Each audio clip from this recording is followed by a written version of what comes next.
नमस्कार, जय श्री राम। मैं हूं पंकज वैष्णव और आज की इस वीडियो में आपका स्वागत है। तो आज की इस वीडियो में हम बात करेंगे क्या सच में कम हाइट वाले बंदों की बॉडी जल्दी बनती है एज कम्पेयर टू उस बंदे के जिसकी हाइट ज्यादा है। फॉर एग्जाम्पल, अगर कोई बंदा लगभग 6 फीट का है और उसी बंदे का दूसरा फ्रेंड जो कि लगभग 5.5 फीट का है और इन दोनों की एज भी बराबर है, इन दोनों की एज इतनी हो चुकी है कि इन दोनों की हाइट अब 1 इंच भी नहीं बढ़ने वाली। अब सेम टाइम पर दोनों एक जिम ज्वाइन करते हैं, तो अब आप सोचो कि दोनों में से किसकी बॉडी जल्दी बनेगी, या फिर 1 साल बाद दोनों में से किसकी बॉडी स्ट्रेंथ या फिर स्टेमिना ज्यादा रहेगा। देखो, आपने भी ये बात तो सुनी होगी, जिस बंदे की हाइट छोटी रहती है वो बहुत ही कम टाइम में एक अच्छी बॉडी बना सकता है। हाँ, ये बात सही है। मैंने भी बहुत से बड़े बड़े यूट्यूबर या फिर बहुत से बड़े बड़े फिटनेस कंटेंट क्रिएटर को ये बात कहते हुए सुना है, लेकिन ये बात पूरी तरह से सही नहीं है। जी हाँ, आपने सही सुना, ये बात पूरी तरह से सही नहीं है। अब इस बात को पूरी डिटेल में समझाने के लिए मैंने 3 पॉइंट क्रिएट किए हैं। Point number 1, genetics. सबसे पहला पॉइंट है जेनेटिक्स। देखो, जेनेटिक्स का प्रभाव हमें ओवरऑल बॉडी की ग्रोथ में देखने को मिलता है और ये बात तो आप सभी को पता है कि हर इंसान के जेनेटिक्स अलग अलग होते हैं और ये इनके मसल बिल्डिंग की कैपेसिटी को भी अफेक्ट करते हैं। कुछ लोगों के जेनेटिक्स उन्हें मसल गेन करने में बहुत ज्यादा मदद करते हैं, पर सभी को नहीं।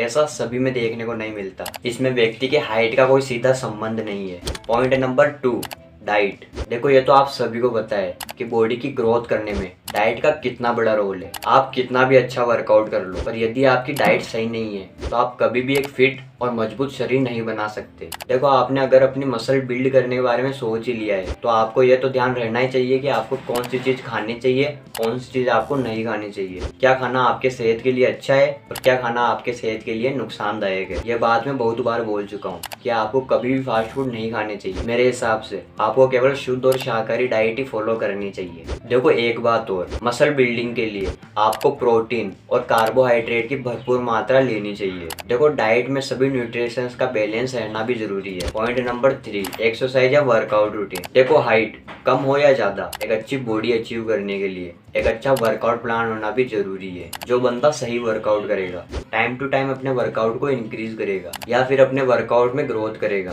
और डेली डिसिप्लिन के साथ वर्कआउट करेगा, तो उस बंदे की बॉडी की ग्रोथ टाइम के हिसाब से दिखना शुरू हो जाएगी। तो आज की इस वीडियो का सार बस इतना है कि कम हाइट वाले बंदे की बॉडी जल्दी या फिर देर से नहीं बनती, बल्कि ये उसके डाइट, जेनेटिक्स और एक अच्छी एक्सरसाइज पर डिपेंड करता है। देखो, इंसान अपने शरीर को चाहे जैसे बदल सकता है और उसको डिसिप्लिन के साथ डाइट और वर्कआउट के अलावा बॉडी की रेस्ट पर भी ध्यान देना जरूरी है। तो आज के लिए बस इतना ही। इस टॉपिक के ऊपर आपका क्या कहना है कमेंट्स में जरूर बताएं और अभी तक आपने इस चैनल को सब्सक्राइब नहीं किया है तो सब्सक्राइब कर लो।